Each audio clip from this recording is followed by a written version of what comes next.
Hello friend, welcome to my channel. আমি doctor Chandrakant. আজ আপনাদের প্রস্রাবের রং কালো হয় বা অনেক সময় গাঢ় বাদামি কালারের হয়। তো সেই প্রস্রাবের রং এরকম হওয়ার কারণ কী, ঠিক কী কী কারণে ইউরিন কালার ব্ল্যাক হয় কিংবা ডার্ক ব্রাউন হয়, তো এর কারণ কী কী, তো আজকে সে বিষয়ে আলোচনা করবো। চ্যানেল যদি নতুন, চ্যানেল সাবস্ক্রাইব করবেন। চলুন শুরু করে যাক। প্রস্রাবের রং কালো হওয়ার পেছনে অনেকগুলি কারণ রয়েছে। প্রথমত ডিহাইড্রেশন, অর্থাৎ জলশূন্যতা।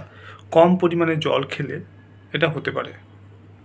খাবার এবং ওষুধ, অর্থাৎ কিছু কিছু খাবার এবং ওষুধ কিন্তু কালার চেঞ্জ করতে পারে, যেমন বিট, বিন, অ্যালো। বিশেষ করে ভিটামিন বি এবং ভিটামিন সি বেশি হলে এই কালার চেঞ্জ হতে পারে। লিভার বা কিডনির সমস্যা, অর্থাৎ জন্ডিস হলে কিংবা কিডনির কোনো সমস্যা হলে এটাকে প্রস্রাবের রং চেঞ্জ হতে পারে। এছাড়াও প্রস্রাবের ইনফেকশন, অর্থাৎ ইউটিআই, ইউরিনারি ট্র্যাক্ট ইনফেকশন, সেক্ষেত্রেও হতে পারে। এছাড়াও হেমাচুরিয়া, অর্থাৎ প্রস্রাবের সঙ্গে রক্ত, তো সেক্ষেত্রেও প্রস্রাবের রং কালো বা গাঢ় বাদামি কালারের হতে পারে।